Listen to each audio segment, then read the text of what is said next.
The feeling of being stuck is a quiet poison. It's the sense that no matter what you do, you end up in the same place, facing the same walls, fighting the same battles. You think about the problem constantly. You analyze it, you complain about it, you describe it to others. But the problem just gets bigger. Most people don't even realize it, but they spend their days stuck in what's wrong. They overthink. They complain. They wait for something to fix itself. And the more they focus on the problem, the bigger it feels. That's why progress feels so far away, because the focus is in the wrong place.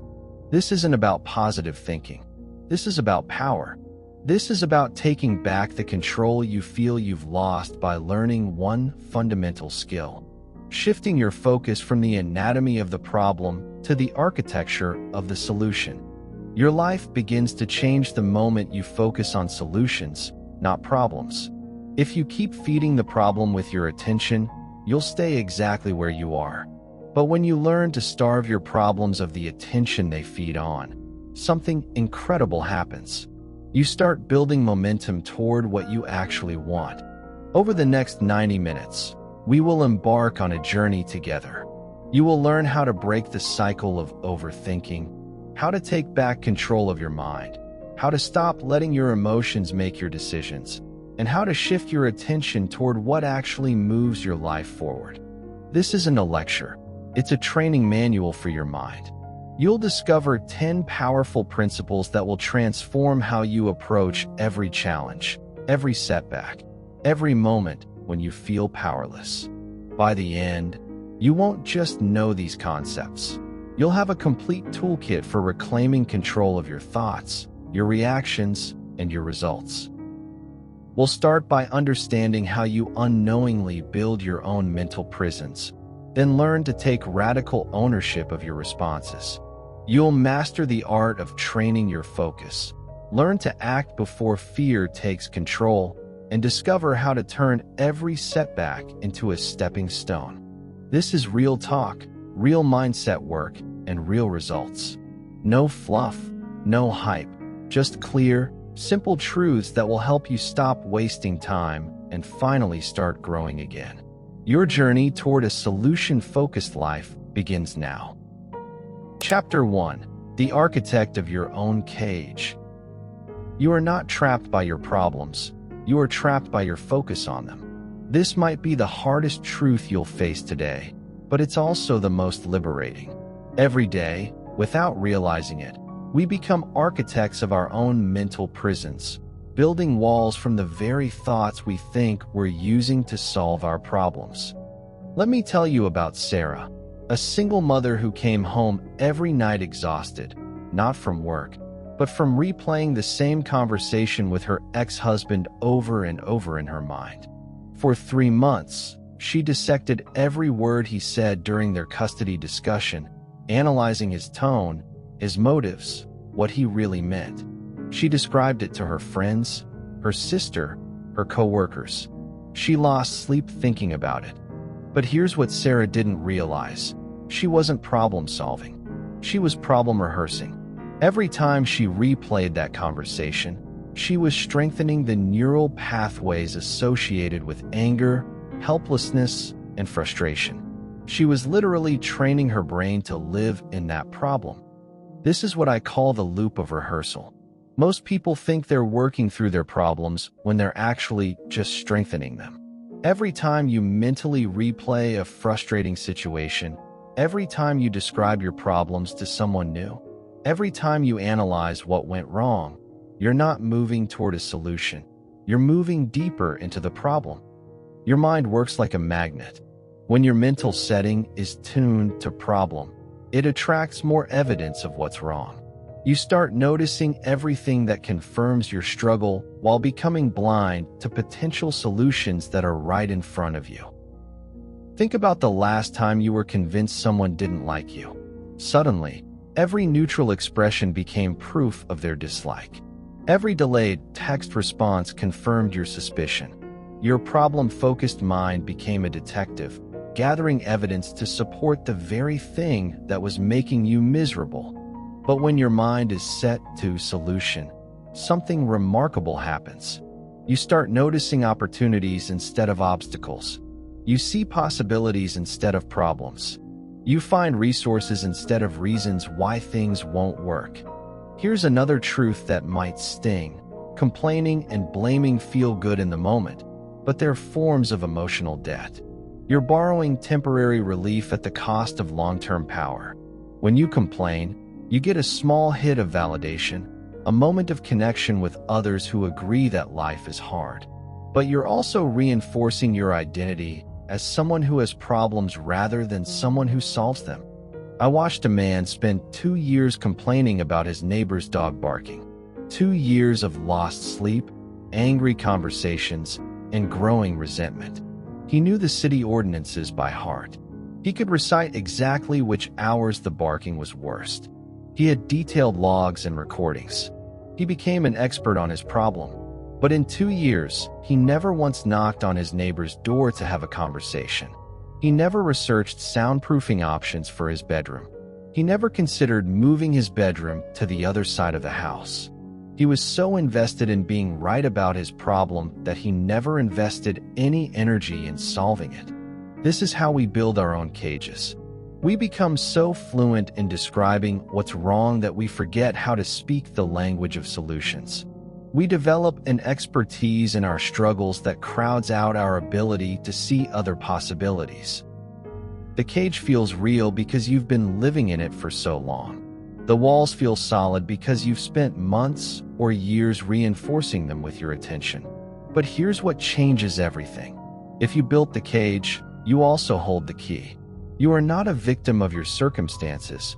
You are a victim of your focus.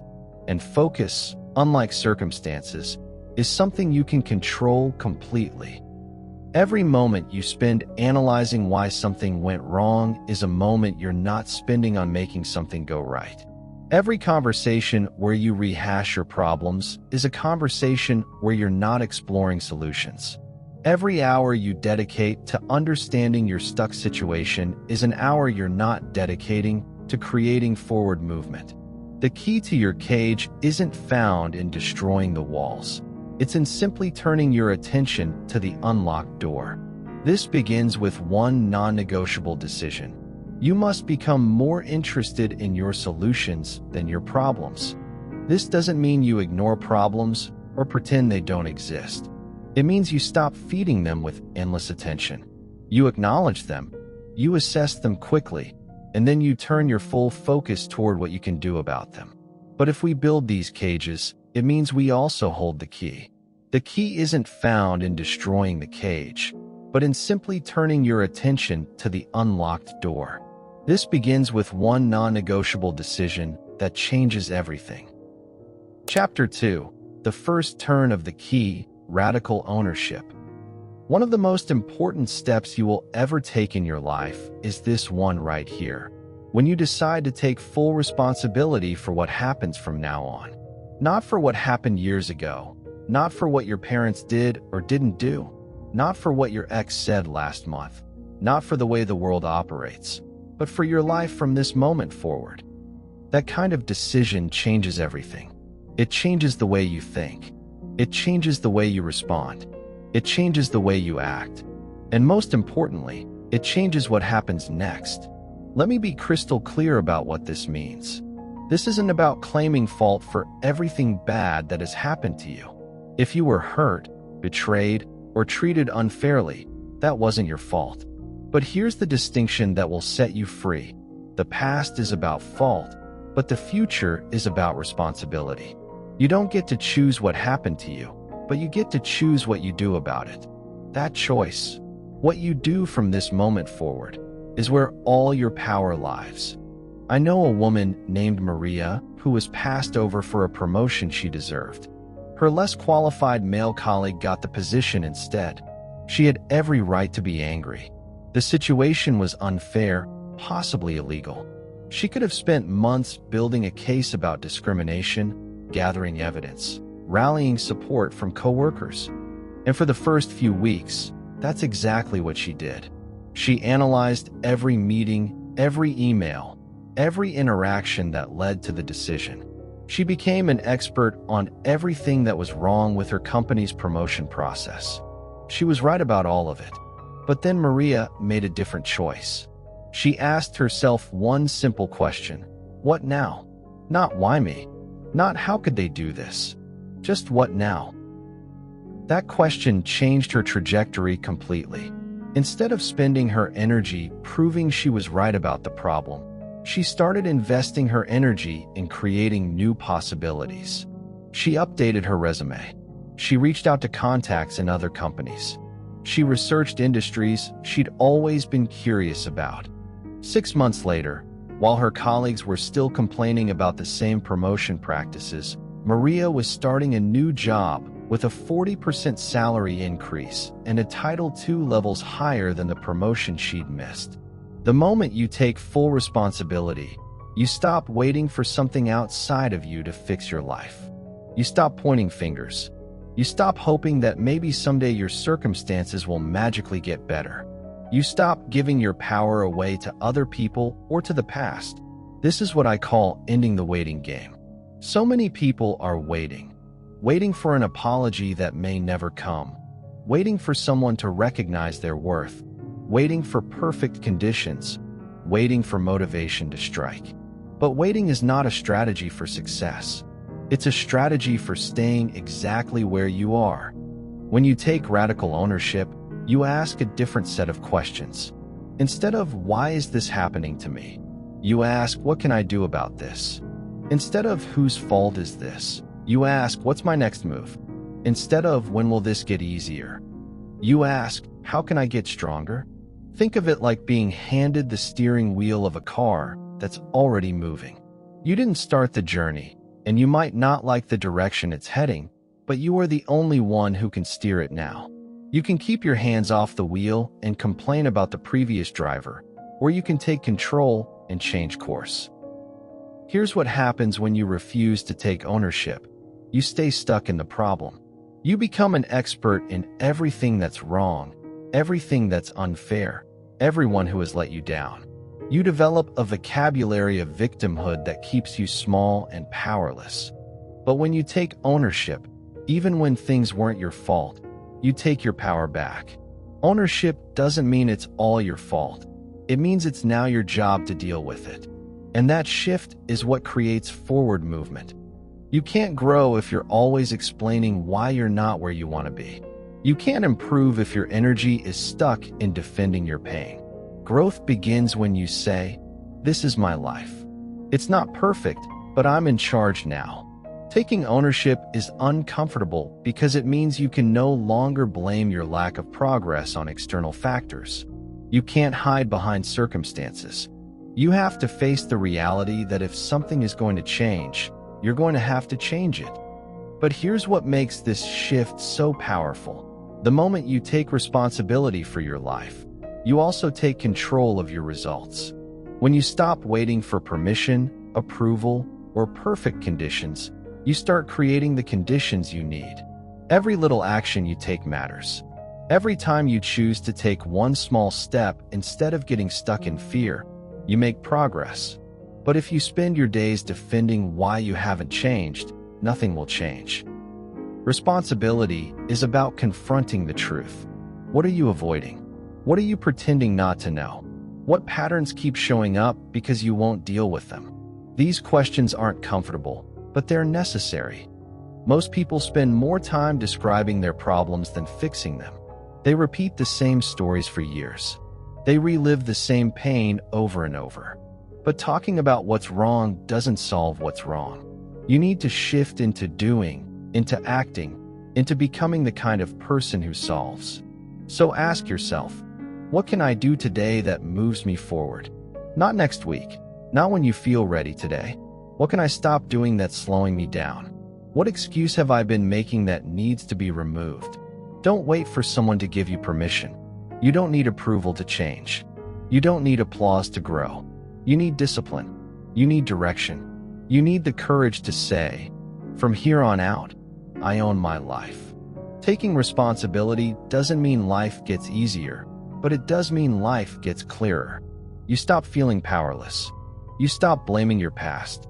You start focusing on solutions because you realize your future depends on what you do now, not what you wish would change. Chapter 3. Your focus is your currency. Your attention is the most valuable asset you own, yet most people give it away for free. Every day, you wake up with a finite amount of mental energy. Think of it as a budget of $100. Every worry, every distraction, every complaint is a withdrawal from that account. The question is, are you spending it on things that provide a return or on things that bankrupt you? Every moment you spend focused on what's wrong is a moment you can't spend focused on what could be right. Every hour you dedicate to analyzing your problems is an hour you're not dedicating to building your solutions. Focus isn't just attention. It's your currency for creating the life you want. Let me tell you about David, a man who spent 3 years focused on how unfairly his divorce settlement was handled.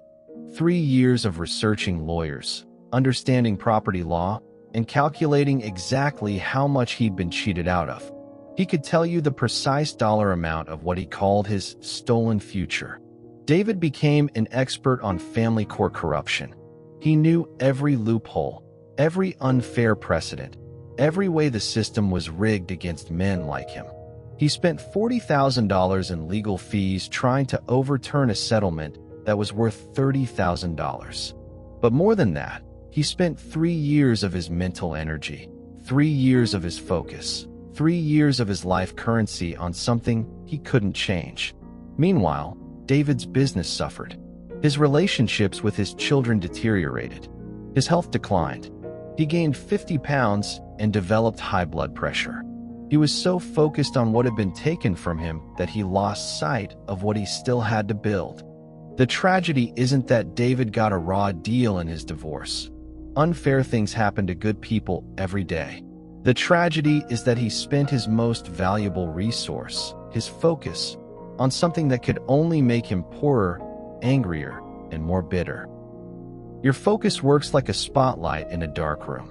Most people let that spotlight flicker randomly, illuminating fears in the corners, old resentments on the walls, future anxieties in the shadows. But when you learn to control that beam, to deliberately point it at what serves your growth, everything changes. Active focus versus passive focus is the difference between driving your life and being a passenger in it. Passive focus is letting the world decide where your attention goes. Every notification, every crisis, every piece of drama that shows up in your day. Active focus is the conscious, deliberate choice to place your attention where it serves you. Think about your typical morning. Do you wake up and immediately check your phone, letting other people's emergencies and opinions set the tone for your day? Do you scroll through social media, feeding your mind a breakfast of comparison, outrage, and distraction? Or do you take control of those first precious moments and point your focus toward what you want to build? The people who create extraordinary lives aren't the ones with the fewest problems. They're the ones who've learned to manage their attention. They understand that where your focus goes, your energy follows. And where your energy goes, your results follow. Here's a simple technique that can transform your daily experience. Several times throughout the day, pause and ask yourself, what's important now? I call this the win technique. It's a mental check-in that helps you redirect your spotlight back to what matters. When you catch your mind wandering into worry about things you can't control, win. When you find yourself scrolling mindlessly through your phone, win. When you're in a conversation but thinking about something else entirely, win. This simple question pulls your focus back to the present moment and the most important thing you could be doing right now. Most people think they don't have enough time, but what they really don't have is enough focus time. You can accomplish more in 1 hour of deep, concentrated focus than in 5 hours of distracted effort. It's not about having more time. It's about giving your full attention to the time you have. Your attention is constantly being harvested by companies, apps, and platforms that profit from your distraction. Every notification is designed to pull your focus away from your goals and toward their agenda. Every outrage-inducing headline is crafted to capture your attention and hold it hostage. But you have a choice. You can protect your focus like the valuable resource it is, or you can let it be scattered by whoever shouts the loudest. You can invest your attention in activities that grow you, or spend it on things that drain you. I watched a friend transform her entire life by changing one simple habit. Instead of reaching for her phone first thing in the morning, she started spending the first 30 minutes of her day writing in a journal. Not about her problems, not about what stressed her out, but about what she wanted to create. She wrote about her goals, her gratitude, her intentions for the day. She used those 30 minutes to set the tone for where her focus would go. Within 6 months, she had started the business she'd been planning for 3 years, improved her closest relationships, and lost the 20 pounds she'd been carrying for a decade. The only thing that changed was where she invested her morning focus. Instead of letting the chaos of the world set her mental tone, she deliberately pointed her attention toward what she wanted to build. That single shift rippled through every area of her life. Your brain is incredibly powerful, but it's also incredibly obedient. It will focus on whatever you consistently direct it toward. If you point it toward problems, it will find more problems. If you point it toward solutions, it will find more solutions. If you point it toward possibilities, it will reveal opportunities you never noticed before. The quality of your focus determines the quality of your life. Scattered focus creates scattered results. Disciplined focus creates extraordinary outcomes. The choice is yours every moment of every day. Chapter 4: Taming the Animal Brain: Emotion versus Logic. Your emotional reaction is the gateway that either leads you toward problem-focused thinking or solution-oriented action. When something goes wrong, when you face a setback, when life throws you a curveball, your survival brain floods your system with emotion. This is natural, normal, and completely human. But if you don't learn to manage this reaction, it will manage you. Here's what happens in your brain during a crisis. The moment you perceive a threat, whether it's losing a job, receiving bad news, or facing any kind of setback, your amygdala, the brain's alarm system, takes over. It floods your body with stress hormones like cortisol and adrenaline. Your heart rate spikes. Your breathing becomes shallow. And most importantly, your prefrontal cortex, the part of your brain responsible for logic, planning, and problem solving, goes offline. This is called an amygdala hijack, and it's happening to millions of people every day. They face a problem, their emotions explode, and suddenly they can't think clearly. They make impulsive decisions. They say things they regret. They react instead of respond. And in that emotional state, everything looks impossible.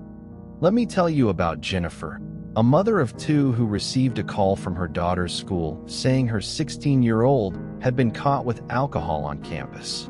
Jennifer's first reaction was a tsunami of emotion: anger, fear, embarrassment, disappointment. Her mind immediately went to the worst-case scenarios. Her daughter was going to be expelled. College opportunities would be ruined. She was a failure as a mother. In that emotional storm, Jennifer's first impulse was to storm into the school and confront her daughter. She wanted to yell, to punish, to make sure her daughter understood how serious this was. But Jennifer had learned something powerful: the space between trigger and reaction. Instead of immediately reacting, Jennifer pulled over to the side of the road and took 5 deep breaths. She named what she was feeling. I am feeling anger. I am feeling fear. I am feeling embarrassment. This simple act of naming her emotions did something remarkable. It began to calm her nervous system and bring her logical mind back online. The power of the pause cannot be overstated. You don't have to suppress your emotions or pretend they don't exist. But you also don't have to let them drive your decisions. The goal is to create a space, even just a few seconds, between what happens to you and how you respond. When Jennifer arrived at the school, she was calm. She listened to the full story. She asked thoughtful questions. She learned that her daughter hadn't been drinking. She had been holding the bottle for a friend who was afraid to get caught with it. The situation was still serious, but it wasn't what Jennifer's panicked mind had imagined. Because Jennifer responded from a place of clarity rather than emotion, she was able to have a productive conversation with her daughter about decision-making, peer pressure, and consequences. If she had reacted from her emotional state, the conversation would have been a screaming match that solved nothing and damaged their relationship. Emotions are data, not directives. Fear is telling you there's uncertainty ahead. Anger is telling you a boundary has been crossed. Sadness is telling you you've experienced a loss. These are valuable pieces of information, but they're not instructions for how to behave.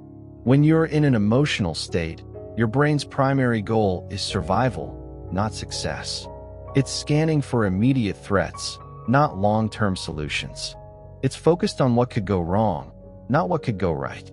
This is why the most important skill you can develop is the ability to recognize when your emotions have taken the wheel and gently guide your logical mind back into the driver's seat. Here's a simple technique that can transform your emotional reactions. Breathe and name it. When you feel that surge of emotion, take 3 slow, deep breaths. Then simply name what you're feeling. I am feeling frustrated. I am feeling overwhelmed. I am feeling scared. This isn't about judging your emotions or trying to make them go away. It's about creating awareness and space. When you name an emotion, you activate your prefrontal cortex and begin to calm your amygdala. You move from being consumed by the feeling to observing the feeling. The difference between successful people and everyone else isn't that successful people don't feel strong emotions. It's that they've learned to feel the emotion without letting the emotion make their decisions. They experience fear and act anyway. They feel anger and still choose their response carefully. They acknowledge disappointment and continue moving forward. Your emotions will always be part of your human experience, but they don't have to be the CEO of your life. You can feel whatever you feel and still choose what serves your growth, your relationships, and your goals. Think about the last time you made a decision while you were angry, scared, or frustrated. How did that work out? Now think about a time when you paused, let the emotion settle, and then chose your response. Which approach served you better? The most powerful question you can ask yourself in an emotional moment is, what response would I be proud of tomorrow? This question pulls you out of the immediate emotional reaction and connects you to your higher values and long-term goals. This doesn't mean becoming emotionally numb or suppressing what you feel. It means becoming emotionally intelligent, feeling deeply while choosing wisely. It means using your emotions as information while letting your wisdom guide your actions. When you master this skill, you'll find that problems that used to overwhelm you become manageable.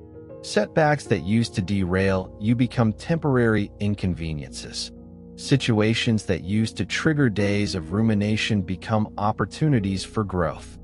The goal isn't to eliminate emotional reactions. It's to reduce the time between the trigger and your return to logical thinking. Maybe it used to take you 3 days to calm down after a setback. Then it becomes 3 hours, then 30 minutes, then 3 minutes. Each improvement gives you more control over your life and better results from your decisions. Chapter 5. The Art of a Better Question. The quality of your life is determined by the quality of the questions you ask yourself. Your brain is essentially a search engine, constantly looking for answers to whatever questions you feed it. If you ask it why your life is terrible, it will provide you with a detailed list of everything that's wrong. If you ask it how you can make one small improvement today, it will immediately start searching for solutions. Most people are asking the wrong questions. They're stuck in what I call problem-focused inquiry, questions that dig deeper into what's wrong without creating any path forward. These questions feel like they're helping because they give you more information about your problem, but they're actually traps that keep you circling in the same place. Problem-focused questions sound like this. Why does this always happen to me? What's wrong with me? Why can't I ever get ahead? Whose fault is this? Why is life so unfair? These questions all have one thing in common. They lead to dead ends. They generate feelings of helplessness, blame, and victimhood.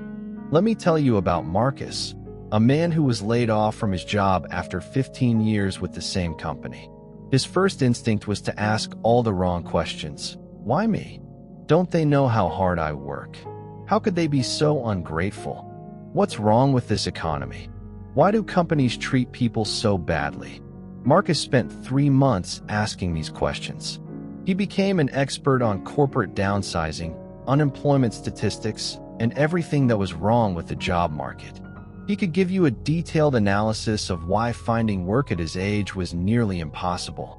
He had convincing answers to all his problem-focused questions, but none of those answers helped him pay his bills or find his next opportunity. Then Marcus met an old colleague who had been laid off the year before and was now running his own consulting business. This colleague asked Marcus a different question. What skills do you have that people would pay for right now? That single question changed Marcus's entire trajectory. Instead of focusing on what was wrong with the job market, Marcus started focusing on what was valuable about his experience. Instead of analyzing why companies were unfair, he started researching what problems he could solve. Instead of complaining about ageism, he started positioning his experience as an asset. 6 months later, Marcus was earning more as a consultant than he ever had as an employee. The market hadn't changed. The economy hadn't improved. But Marcus had learned to ask solution-focused questions. Solution-focused questions create forward momentum. They pull your brain out of analysis paralysis and into creative problem-solving mode. Here are the questions that can transform any situation. What is one thing I can control in this situation? This question immediately shifts your focus from what's happening to you to what you can do about it. Even in the most challenging circumstances, there's always something within your influence. What would this look like if it were easy? This question bypasses the mental blocks that make every challenge seem overwhelming. It helps you see simpler solutions that might be hiding behind your assumptions about how hard things have to be. What is the next smallest step I can take? This question breaks down overwhelming problems into manageable actions. It moves you from thinking about the whole mountain to focusing on the next single step up the path. What can I learn from this? This question transforms every setback into education. It shifts you from being a victim of circumstances to being a student of life. Every problem becomes a teacher when you ask this question. How could this situation actually benefit me? This might seem impossible when you're facing a real challenge, but this question forces your brain to look for hidden opportunities. Sometimes our biggest breakthroughs come disguised as breakdowns. Let me share another story. Rachel's husband left her after 23 years of marriage. Her initial questions were predictable. How could he do this to me? What did I do wrong? Why wasn't I enough? How will I survive financially? These questions kept her stuck in a cycle of self-blame and despair.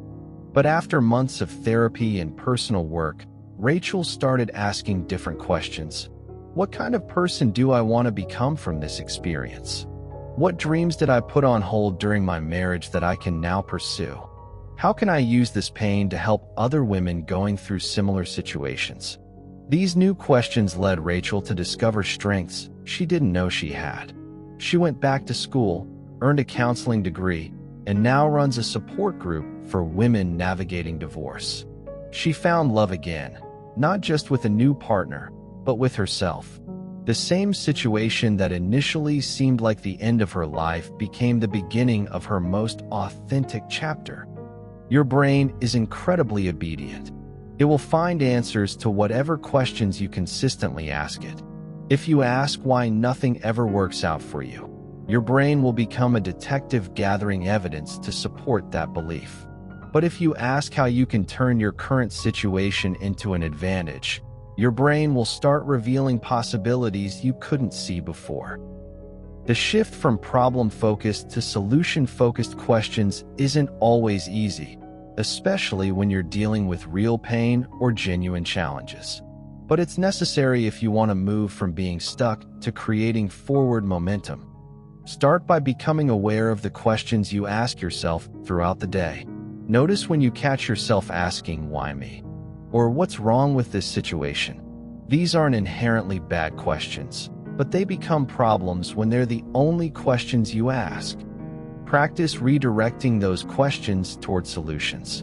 When you catch yourself asking, "Why is this so hard?" try asking, "How can I make this easier?" When you hear yourself saying, "Why don't people understand me?" shift to, "How can I communicate more clearly?" The goal isn't to become delusionally positive or to ignore real problems.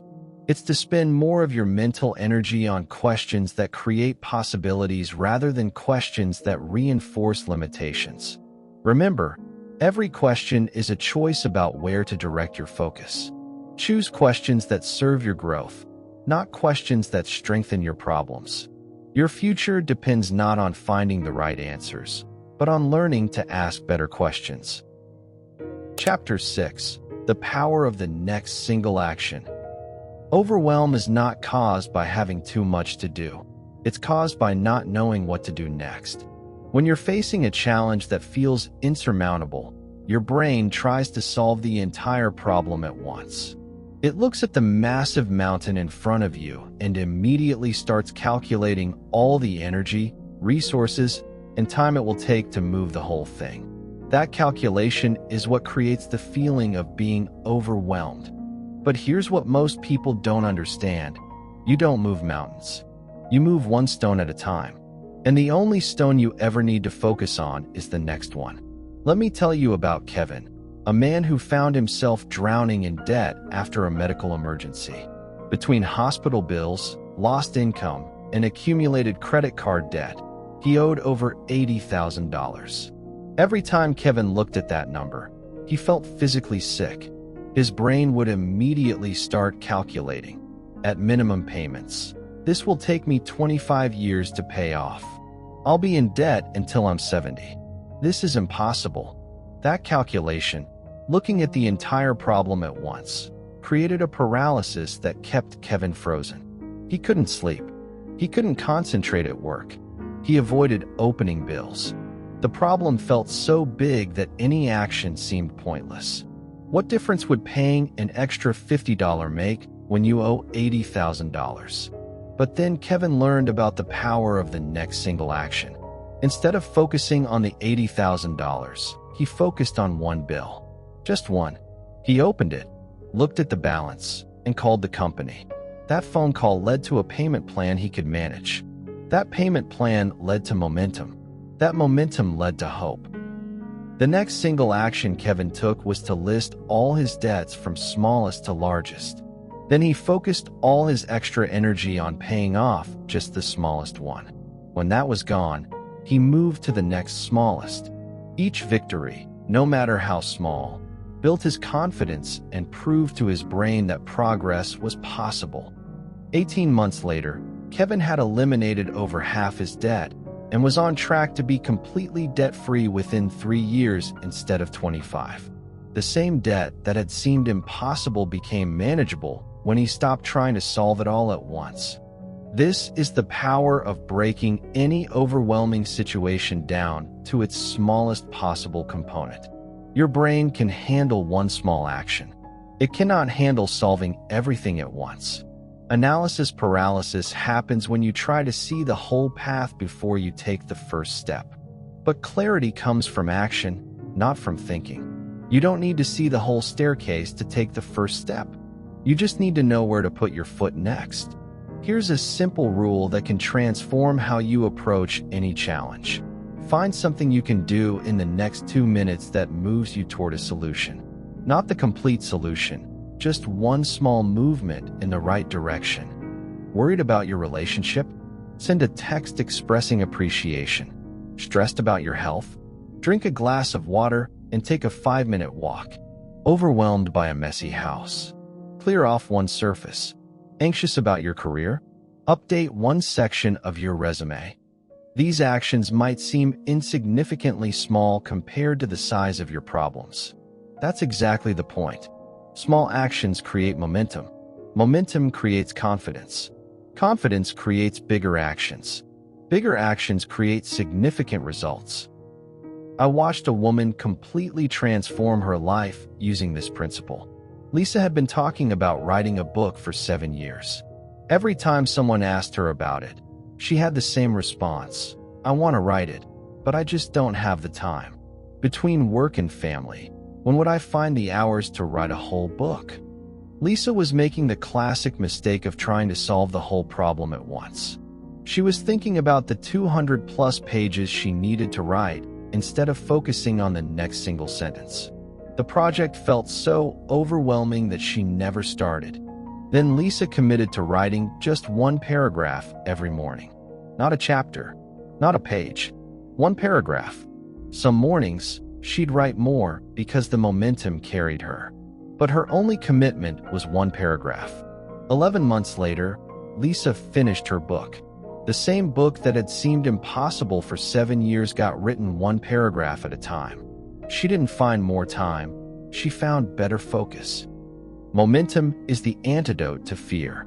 When you take action, even small action, you create evidence for your brain that you are capable and in control. This evidence builds confidence, which makes the next action easier, which creates more momentum. Fear feeds on inaction. The longer you wait to act, the bigger the problem seems in your mind. But the moment you take any forward movement, fear begins to lose its grip. You prove to yourself that you're not helpless, that you can influence your situation, that progress is possible. The next single action technique works because it bypasses your brain's tendency to catastrophize. When you're only focused on the immediate next step, you don't have mental space to worry about everything that could go wrong. You're too busy doing something that moves you forward. Most people think they need motivation to take action, but it works the opposite way.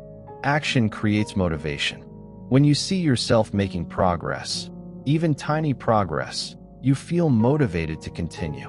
When you feel stuck and take no action, motivation disappears.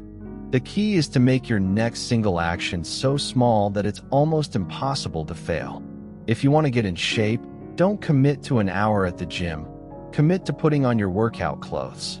If you want to eat healthier, don't commit to a complete diet overhaul. Commit to eating one piece of fruit. If you want to improve a relationship, don't commit to a deep heart-to-heart conversation. Commit to sending one kind text. These actions might seem too small to matter, but they serve a crucial purpose. They break the pattern of inaction. They prove to your brain that change is possible. They create a foundation of success that you can build on. Remember, you're not trying to solve everything today. You're trying to create movement. And movement, no matter how small, is always more powerful than perfect planning without action.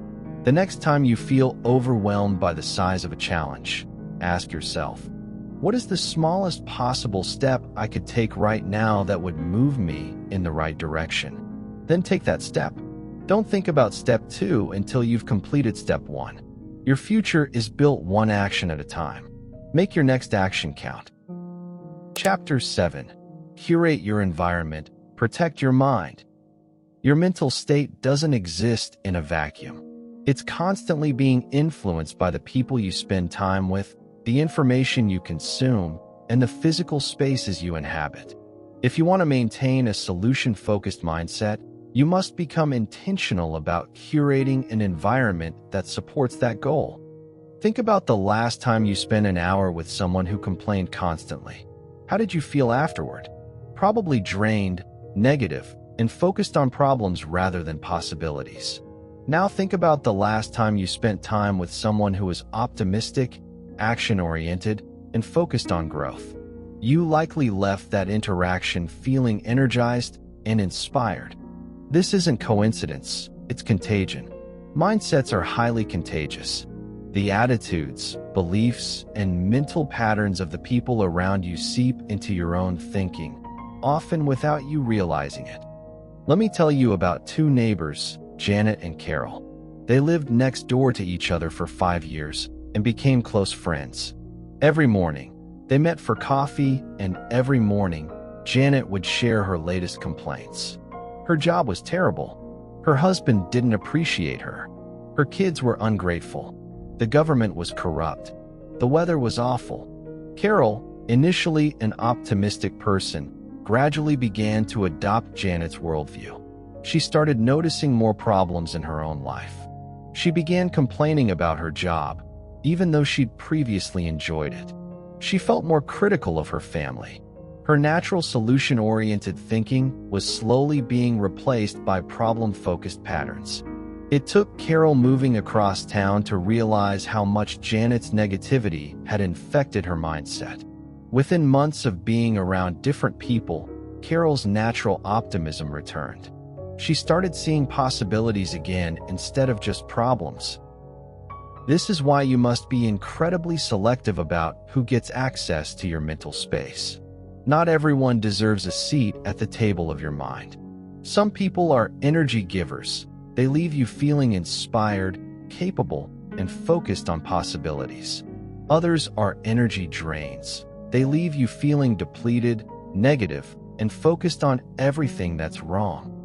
You don't have to cut negative people out of your life completely, but you do need to limit your exposure to their mindset. Set boundaries around how much time you spend listening to complaints. Change the subject when conversations become stuck in problems without any focus on solutions. Protect your mental energy like the valuable resource it is. Seek out solution-oriented people. These are individuals who, when faced with a problem, instinctively ask, "Okay, so how do we fix this?" Their first response to challenges isn't to complain or blame. It's to brainstorm and act. Spend time with people who inspire you to think bigger, not smaller. But it's not just about people. It's also about the information you consume. Your brain is like a garden, and every piece of information you take in is like a seed. What kind of garden are you growing? If your daily information diet consists of outrage-inducing news, social media drama, and content focused on everything that's wrong with the world, your mind will reflect that input. You'll find yourself more anxious, more angry, and more focused on problems you can't solve. Sarah used to start every day by checking the news on her phone. Headlines about crime, corruption, disasters, and political conflicts would flood her mind before she even got out of bed. She'd read about problems happening thousands of miles away to people she'd never meet, and somehow these stories would set the emotional tone for her entire day. She felt informed, but she also felt hopeless. She was consuming more information about problems than any human brain was designed to handle. She was trying to care about every crisis while having no ability to impact most of them. Sarah made a simple but powerful change. Instead of starting her day with news, she started it with educational content. Podcasts about personal growth, articles about people solving problems, videos about skills she wanted to develop, books that inspired her to think bigger. This shift didn't make Sarah less aware of what was happening in the world, but it made her more focused on what she could influence. Instead of feeling overwhelmed by global problems, she felt empowered to work on local solutions. Your physical environment also matters more than you might realize. A cluttered, chaotic space contributes to a cluttered, chaotic mind. It's hard to think clearly when you're surrounded by visual noise and disorder. I'm not suggesting you need a perfect, minimalist space, but I am suggesting that you create at least one area in your life that feels calm, organized, and supportive of clear thinking. Maybe it's your bedroom, your kitchen table, or just your desk. Having one space that feels peaceful can anchor your mind when everything else feels chaotic. The goal isn't to create a perfect bubble where you never encounter challenges or negative people. That's impossible and wouldn't serve your growth. The goal is to be intentional about what you allow to influence your mental state. Ask yourself, are the people in my life encouraging solution-focused thinking or problem-focused thinking? Is the content I consume inspiring me to take action or filling me with anxiety about things I can't control? Is my physical space supporting clarity or creating distraction? You don't need to make dramatic changes all at once. Start small. Unfollow social media accounts that consistently make you feel worse about yourself or the world. Limit time with people who drain your energy. Clean up one small area of your space. Replace one negative input with one positive input. Your environment is working on you every moment of every day. Make sure it's working in your favor, not against it. You have more control over your influences than you think. Use that control wisely. Chapter 8. The Language of Solutions. The words you use, both in your internal dialogue and in conversations with others, are not just descriptions of your reality. They're actively creating it. Every time you speak, you're casting a vote for the kind of person you want to become and the kind of life you want to live. Most people underestimate the power of their vocabulary to shape their experience. Let me show you how this works. When you call something a problem, your brain immediately goes into threat detection mode. The word itself carries weight, finality, and a sense of being stuck. But when you call the same situation a challenge, your brain shifts into problem-solving mode. A challenge is something you can meet, overcome, and grow from. Watch what happens when you replace "I can't" with "How can I?" "I can't afford this" becomes "How can I afford this?" "I can't find the time" becomes "How can I make the time?" "I can't figure this out" becomes "How can I learn what I need to know?" The first phrase shuts down possibilities. The second opens them up. Your brain responds to these questions by actually looking for solutions instead of just accepting limitations. I witnessed this transformation in my friend Marcus, who was struggling to start his own business. For months, his language was full of dead ends. "I can't quit my job. I don't have enough money. The market is too competitive. I'm not good enough at marketing." Every conversation reinforced his sense of being stuck. Then Marcus started consciously changing his language. "I can't quit my job" became "How can I build my business while keeping my current income?" "I don't have enough money" became "How can I start with the resources I have?" "The market is too competitive" became "How can I differentiate myself in this market?" This wasn't just positive thinking. It was a fundamental shift in how Marcus's brain processed his situation. Instead of focusing on obstacles, he started focusing on pathways. Within 6 months, he had launched his business as a side project. Within a year, it was generating enough income for him to quit his day job.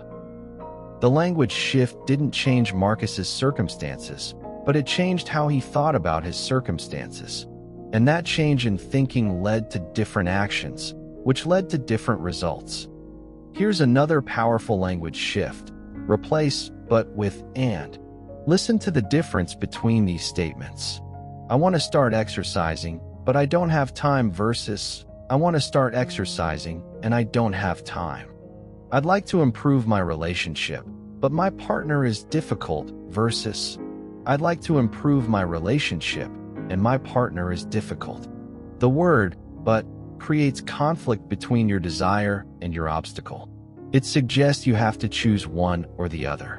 The word "and" acknowledges both realities and creates space for you to hold both as you figure out how to move forward. You can want something and face obstacles. You can have goals and have fears. You can be committed to change and feel uncertain about the path. "And" allows complexity, but creates paralysis. One of the most important language changes you can make is to distinguish between venting and processing. Venting is rehearsing your problems for emotional release. Processing is discussing your challenges to find solutions. Venting sounds like, "I can't believe my boss said that to me. He's so unfair. He never appreciates anything I do. I hate working there. The company is falling apart. I don't know why I even try. Processing sounds like, I had a difficult interaction with my boss today. I felt disrespected by what he said. I need to figure out how to address this constructively. Maybe I should schedule a one-on-one conversation to clarify expectations. Or perhaps this is a sign I need to start looking for other opportunities. Both conversations acknowledge the same problem, but they have completely different outcomes. Venting leaves you stuck in the emotional charge of the situation. Processing moves you toward action and solutions. This doesn't mean you can never express frustration or disappointment. It means being intentional about whether your goal is to release emotion or to create forward movement. Both serve purposes, but only one serves your growth. Pay attention to your internal dialogue throughout the day. Notice when you catch yourself using language that reinforces problems rather than possibilities. Words like never, always, impossible, hopeless, and stuck program your brain to see situations as permanent and unchangeable. Try replacing these words with language that implies movement and possibility. Not yet, up until now, challenging, learning opportunity, and figuring it out. Instead of, I always mess things up, try, I'm learning from this mistake. Instead of, this is impossible, try, this is challenging, and I'm figuring it out. Instead of, I'm stuck, try, I'm working through this. These might seem like small changes, but small changes in language create big changes in mindset over time. You're literally rewiring your brain to look for possibilities instead of just obstacles. The language of solutions also means ending aimless complaints. Complaining without any intention of creating change is just rehearsing your problems. If you're going to discuss a challenge, commit to also discussing potential solutions. Make this rule for yourself. Every time you share a problem, you must also share at least one potential action you could take to address it. This doesn't mean every action will work, but it keeps your conversations focused on movement rather than just validation. Your words are shaping your reality every moment of every day. Use them to create the mindset and the life you want. Speak like someone who solves problems, not someone who just has them. Your future self will thank you for the conversations you have today. Chapter 9. The Patience of a Gardener. Trusting the process. Changing your entire mindset is not an overnight transformation.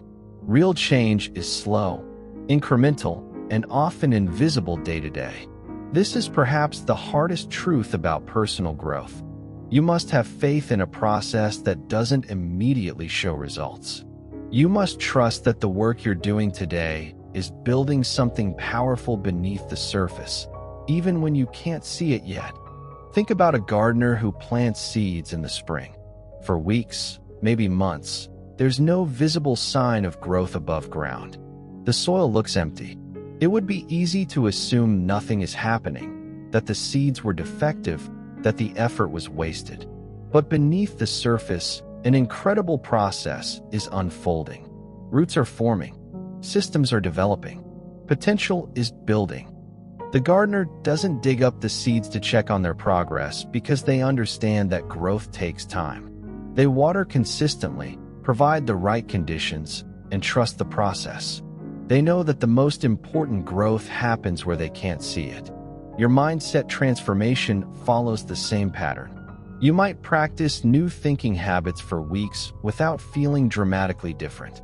You might work on emotional regulation for months before you notice yourself staying calm in situations that used to trigger you. You might focus on solution-oriented questions for a long time before it becomes your natural way of thinking.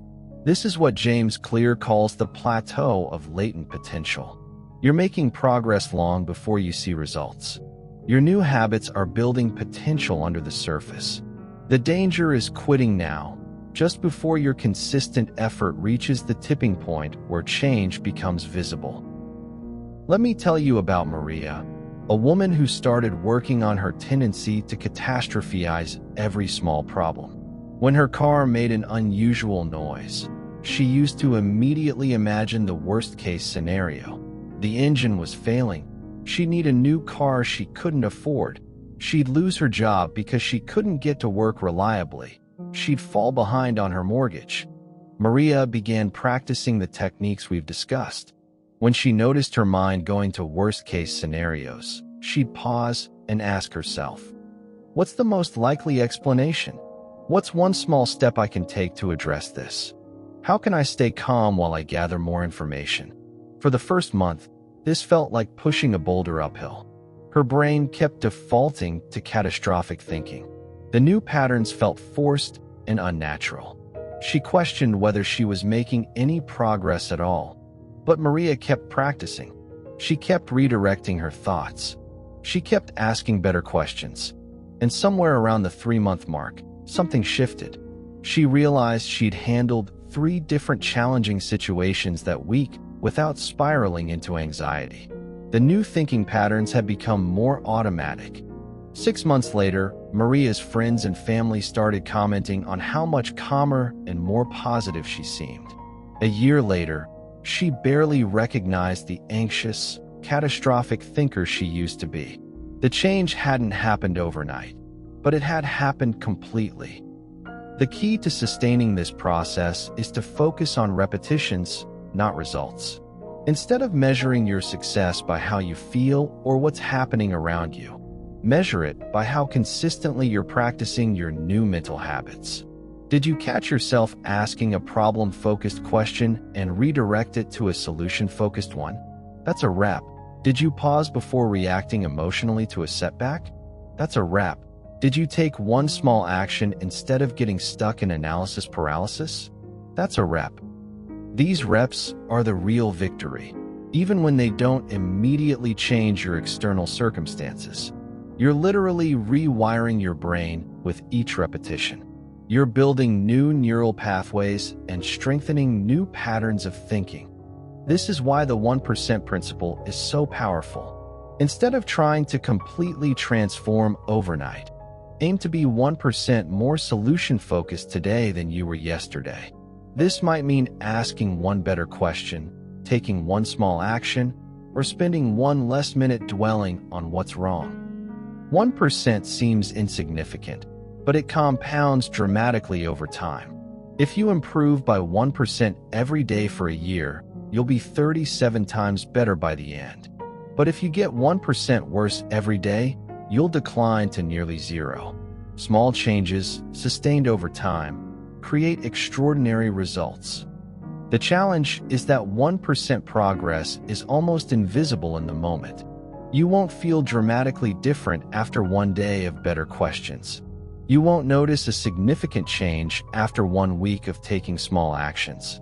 But these tiny improvements are accumulating, building momentum that will eventually become unstoppable.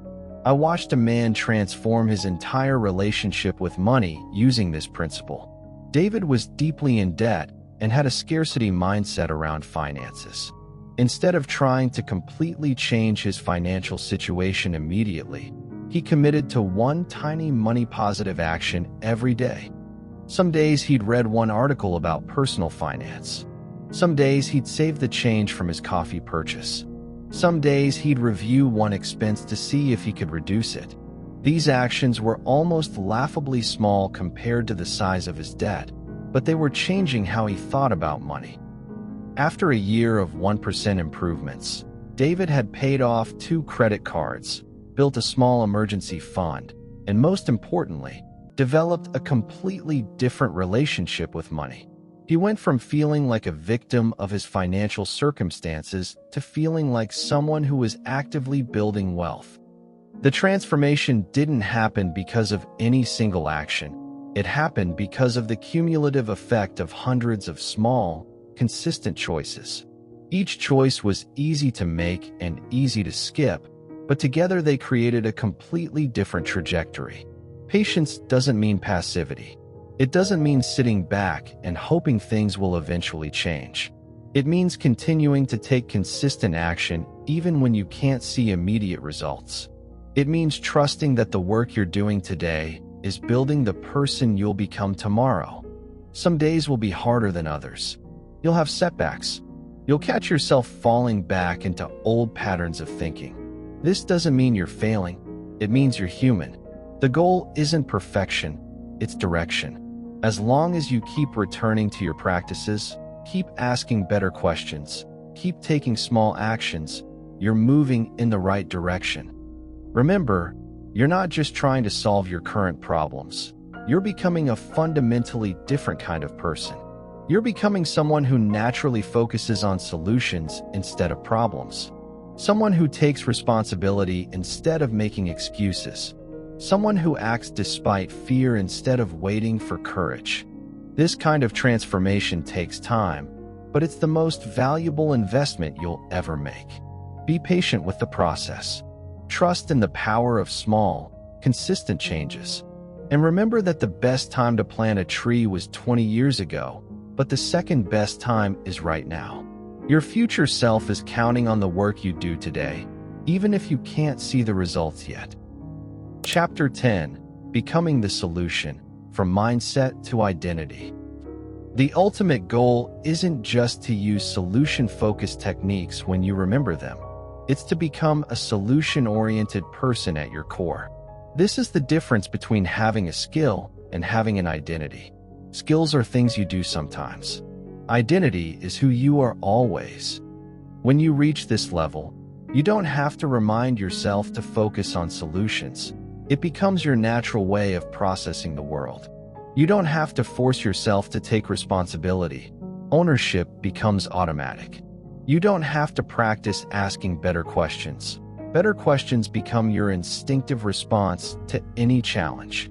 This transformation happens through what psychologists call identity-based change. Instead of saying, "I'm trying to focus on solutions," you start saying, "I am a problem solver." Instead of, "I'm working on taking responsibility," you say, "I am accountable for my results." Instead of, "I'm practicing better questions," you say, "I am resourceful." Let me tell you about the moment I knew my friend Jessica had made this transition. She called me after receiving news that her position was being eliminated at work. 5 years earlier, this same situation had sent her into weeks of anxiety, blame, and victim thinking. She'd spent countless hours analyzing what was wrong with her company, her industry, and the economy. But this time, her response was completely different. "Well," she said, "I guess this is the universe telling me it's time to start that consulting business I've been thinking about. I've got 3 months of severance to figure it out. What do you think I should do first?" I was stunned by her response.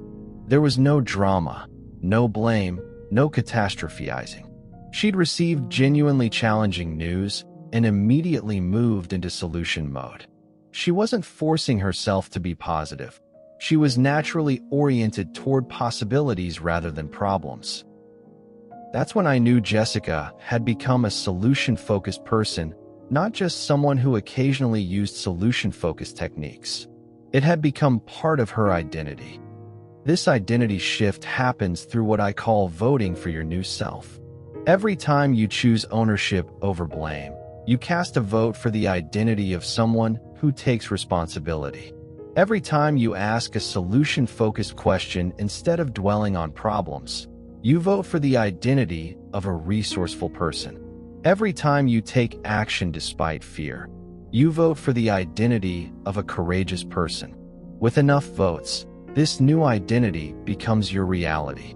You start to see yourself as someone who solves problems rather than someone who has problems. You begin to trust your ability to handle whatever life throws at you. You develop unshakable confidence in your resourcefulness. The beautiful thing about this transformation is that it doesn't just change how you handle your own challenges. It changes how you show up for everyone around you. Instead of being someone who adds to the drama and stress in your relationships, you become someone who brings stability and solutions. When your family faces a crisis, you're the one who stays calm and asks, "What do we need to do?" When your friends are stuck in problem-focused thinking, you're the one who gently redirects the conversation toward possibilities. When your workplace faces challenges, you're the one known for finding ways forward. This ripple effect is one of the most rewarding aspects of becoming solution-oriented. You don't just transform your own life. You become a source of strength and clarity for others. You become the kind of person others turn to when they need help moving from problems to possibilities. I watched this play out beautifully with a client named Robert. When he started working on these principles, Robert was known among his friends as the complainer of the group. Every gathering would eventually center around Robert's latest problem: his difficult boss, his financial stress, his relationship issues. His friends cared about him, but they started dreading his calls because they knew they'd be hearing the same problems without any movement toward solutions. As Robert began embodying solution-focused thinking, his entire social dynamic changed. Instead of calling to complain, he'd call to brainstorm. Instead of dominating conversations with his problems, he'd ask his friends about their goals and how he could help.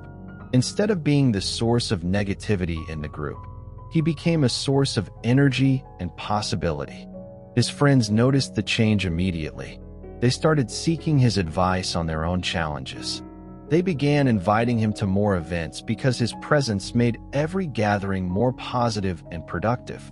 Robert went from being tolerated to being valued, not because his life became perfect, but because he became someone who contributed solutions rather than just sharing problems. This is the power of identity-level change. When you become known as a problem solver, people start bringing you opportunities to solve problems. When you become known as someone who takes responsibility, people trust you with greater responsibility. When you become known as resourceful, people want to partner with you and learn from you. The transformation from problem-focused to solution-focused thinking isn't just about personal development. It's about becoming the kind of person who creates value wherever you go. In a world full of people who can expertly describe what's broken, you become one of the rare few who quietly and consistently builds what's better. This doesn't mean you become naive or ignore real problems. It means you become someone who sees problems as puzzles to solve rather than evidence of victimhood. You become someone who asks, "How can we fix this?" instead of "Why is this happening to me?" You become someone who takes action instead of just taking notes on what's wrong. The most powerful part of this identity shift is the self-respect it creates. When you know you're someone who faces challenges head-on, takes responsibility for results, and consistently moves toward solutions, you develop an unshakable confidence in your ability to handle whatever life brings.